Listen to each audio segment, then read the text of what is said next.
देखिए आज हम लोग जिस टॉपिक के बारे में पढ़ेंगे वो क्या है, परफेक्ट कंपटीशन। परफेक्ट कंपटीशन का हिंदी होता है पूर्ण प्रतियोगिता। ठीक है, मार्केट में जो कंपटीशन होता है बाजार में, वही हम लोग आज पढ़ेंगे। तो बाजार का 3 फॉर्म होता है, बताए थे कौन कौन, परफेक्ट कंपटीशन, मोनोपोली मार्केट और मोनोपोलिस्टिक मार्केट। तो आज हम लोग बाजार का फर्स्ट फॉर्म पढ़ेंगे, परफेक्ट कंपटीशन मार्केट। ठीक है, तो परफेक्ट कंपटीशन मार्केट होता क्या है?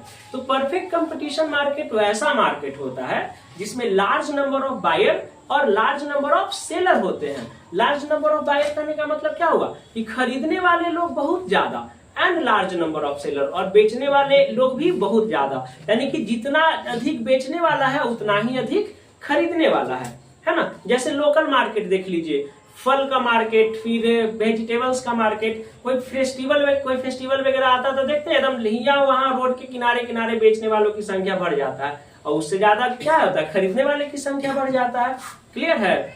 तो परफेक्ट कंपटीशन मतलब क्या होता है कि perfect competition is that market condition at which large number of buyer and large number of seller available. यानी कि बहुत ज्यादा मात्रा में क्रेता और बहुत अधिक मात्रा में विक्रेता अवेलेबल रहते हैं। और इसमें क्या होता है कि पास में ही हेमोजीनियस प्रोडक्ट अवेलेबल रहता है, मतलब कि जो सब्स्टिट्यूट्स गुड्स है वो नियर बाय अवेलेबल होता है। ठीक है, यानी कि आपको एक दुकान में नहीं मिला तो आप दूसरे दुकान में जाके उसको इजिली गेन कर सकते हैं। ठीक है, आसानी से प्राप्त कर सकते हैं।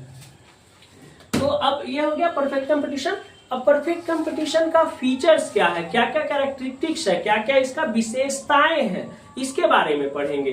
तो परफेक्ट कंपटीशन का जो फर्स्ट फीचर्स है वो तो डेफिनेशन में ही है, large number of buyer and seller. यानी कि इसमें large number of buyer and seller कहने का मतलब कि बायर भी बहुत ज्यादा है और कस्टमर भी बहुत ज्यादा है। यानी कि बायर मतलब कस्टमर ही हो गया, बायर भी बहुत ज्यादा है और सेलर भी बहुत ज्यादा है।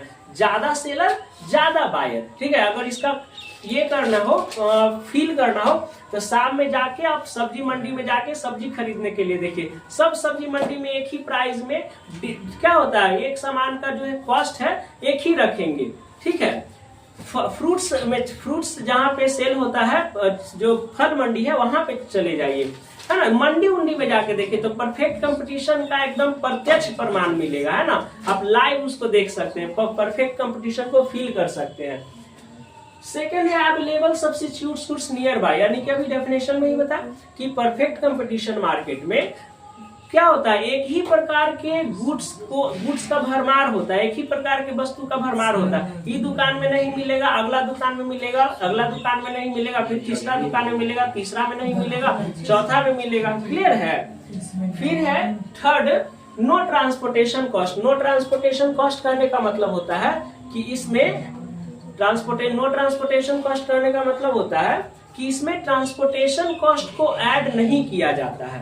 परफेक्ट कंपटीशन मार्केट में ट्रांसपोर्टेशन कॉस्ट को ऐड नहीं करते हैं। ट्रांसपोर्टेशन कॉस्ट क्या हुआ, जैसे मान लीजिए कि एक जो पर्सन है, जो सेलर है, उसको लाने में लगा, जो ऑटो करके लाएगा, जो ऑटो रिक्शा पे जो सामान लाएगा, उसको 1200 रुपया लगा।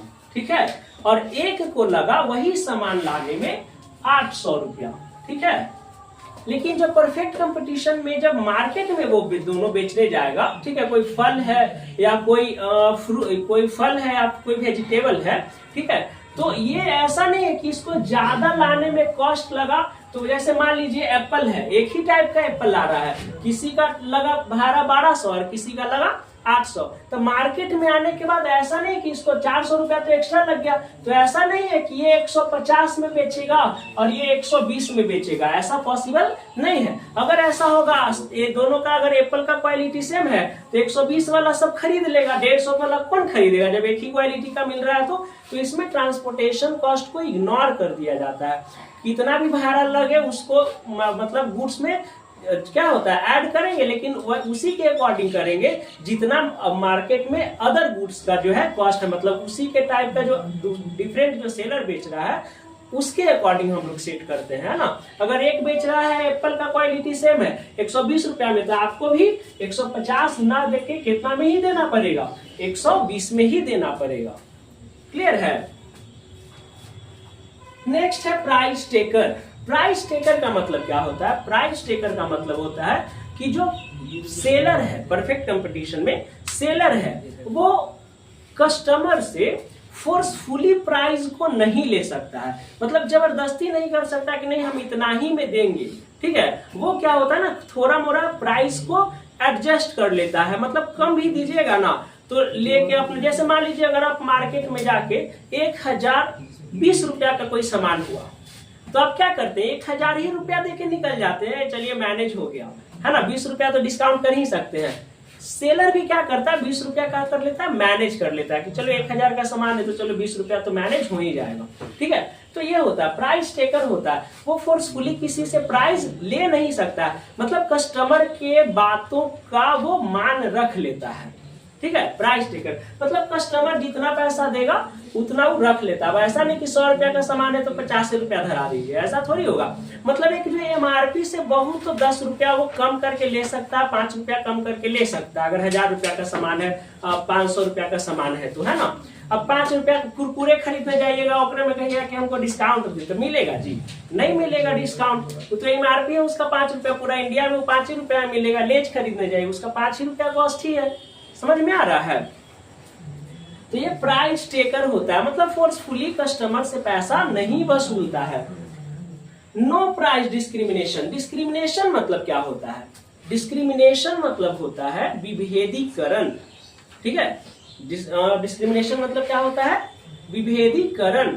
तो विभेदीकरण में कहने का मतलब कि जिसमें डिस्क्रिमिनेशन नहीं होता है, कोई डिस्क्रिमिनेशन नहीं होता है। अगर जो कॉस्ट है ना, जो रियल कॉस्ट है गुड्स का, वही वसूला जाएगा किससे? कस्टमर से, ना ही उससे ज्यादा ना ही उससे कम, ठीक है। अगर ऐसा नहीं कि अगर चीनी जो है 45 रुपए केजी है और खरीदने वाले 10 गो लोग हैं, ठीक है, तो खरीदने वाले 10 लोग हैं और चीनी का वैल्यू मतलब चीनी स्टॉक में कम है, 5 किलो है, सबको 1 केजी चाहिए, तो 50 के बेचेगा नहीं, उसको 45 रुपया को 45 रुपया पर केजी ही वो बेचेगा, ठीक है। परफेक्ट कंपटीशन में यही होता है, ऐसा नहीं कि वो दाम बढ़ा देगा और उसके बाद वो किसी को 50 का देगा, किसी को 55 का देगा, किसी को 40 का देगा, ऐसा पॉसिबल नहीं होता है। किसमें? परफेक्ट कंपटीशन में। मोनोपोली में ही होगा, देखिए कि कोई अगर मतलब मार्केट में किसी और के पास वो गुड्स नहीं है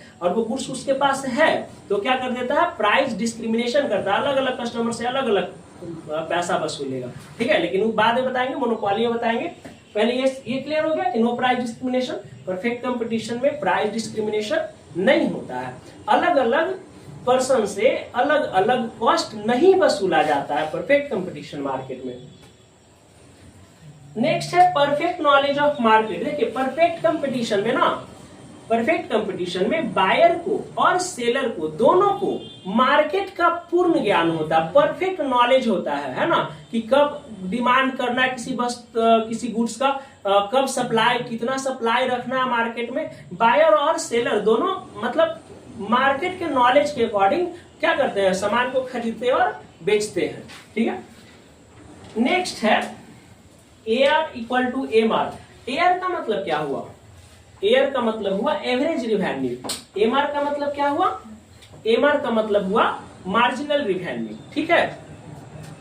तो average revenue equal to marginal revenue. Average revenue क्या होता है? Average revenue is equal to marginal revenue. किसमें? परफेक्ट कंपटीशन में होता है। एवरेज रिवेन्यू जब मार्जिनल रिवेन्यू के इक्वल होगा तो क्या होगा? जो डिमांड ग्राफ है वो पॉजिटिव रहेगा, ठीक है। तो average revenue is equal to marginal revenue कहने का मतलब कि परफेक्ट कंपटीशन का जो डिमांड ग्राफ होगा वो क्या होगा? पॉजिटिव होगा, ठीक है। अब यही जब उसमें पढ़िएगा मोनोपोली में, तो मोनोपोली में क्या होता है? एवरेज रिवेन्यू ज्यादा हो जाता है मार्जिनल रिवेन्यू से, जिसके कारण क्या होता है कि डिमांड कर्व निगेटिव हो जाता है, ठीक है। तो इसका डिमांड कर्व क्या होता है?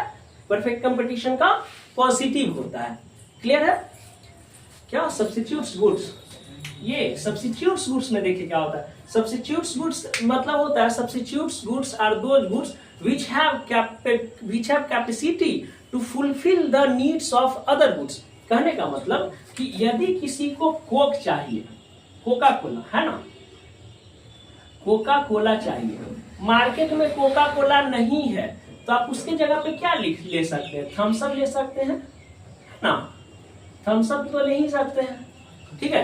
अगर आपको आप लेने गए माजा मार्केट में, माजा नहीं मिला तो आप क्या ले सकते हैं, स्लाइस तो ले ही सकते, दोनों मैंगो फ्लेवर है, ठीक है। तो इसी को सब्स्टिट्यूट गुड्स कहा जाता है। बात समझ में आया कि अगर एक नहीं है तो उसका जो नीड को दूसरा गुड्स पूरा कर दे, है ना। Substitute goods are that goods which have capacity to fulfil the other goods, है ना, which have capacity to fulfil the needs of other goods.